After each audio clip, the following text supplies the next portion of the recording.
Let me ask you something. Have you ever sat through a discussion about gun laws and thought, how did we get here?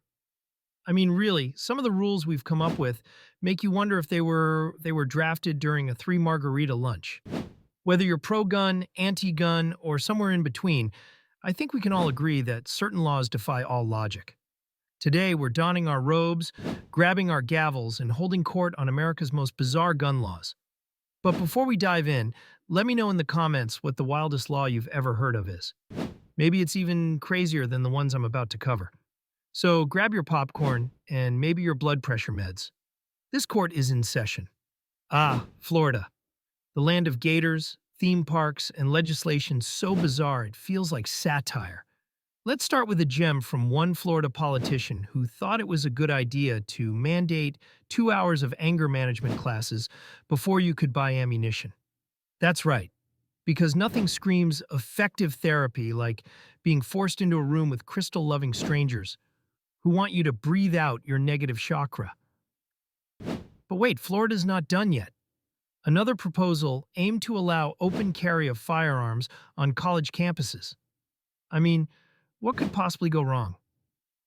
Picture Chad from Sigma Apple Pie holstering a Glock during beer pong. Now, I'm all for responsible gun ownership, but let's leave the firearms at home during keg stands. Florida, your sentence is 2 hours of range therapy every week. Let's focus on hitting bullseyes instead of spouting new age nonsense. Next, we turn to Georgia, specifically the CDC in Atlanta. You might know Atlanta as the city where the players play, but apparently it's also where government agencies play fast and loose with statistics. Recently, the CDC quietly removed data estimating that 60,000 to 5 million Americans use firearms for self-defense each year. Poof, gone, like the security footage from Jeffrey Epstein's cell. Imagine if this kind of thing happened in other fields. Your car manual forgets to mention your brakes only work 80% of the time. Or your phone conveniently skips over the fact that its battery lasts only until lunch. It's not just frustrating, it's dangerous. So, CDC, you're in contempt of common sense. Your sentence? 6 back rubs from Uncle Joe on a train ride from Delaware to DC. Enjoy those long, awkward tunnels. Now let's head over to Washington State, where a proposed law aimed to ban most semi-automatic rifles. But wait, it gets better. The government would let you keep your guns if, and only if, you agreed to let law enforcement inspect your home once a year. Let's picture how these inspections might actually go. An officer shows up, knocks on your door, and starts asking, "Mind if we take a peek in your sock drawer?" "Oh, what's this? A Nerf gun? You're coming with us." Why stop at firearms? Let's check for slingshots, rubber bands, and paper airplanes too. Really crack down on all the dangerous contraband.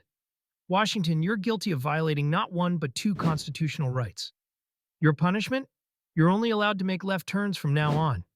If you're taking away rights, I'm taking away your ability to drive in a straight line. Connecticut, you've outdone yourself with one of the weirdest contradictions in gun law history. Modern sporting rifles like the AR-15 are banned. But machine guns?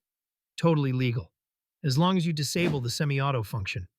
Let's do a quick Connecticut logic quiz. Which of these is more dangerous? A. A semi-automatic rifle capable of firing 30 rounds with precision, or B. A fully automatic machine gun that can unleash hundreds of rounds in seconds? If you said B, congratulations, you're wrong in Connecticut. Connecticut, this is like allowing vodka but banning shot glasses. Your punishment? No pumpkin spice anything for a year.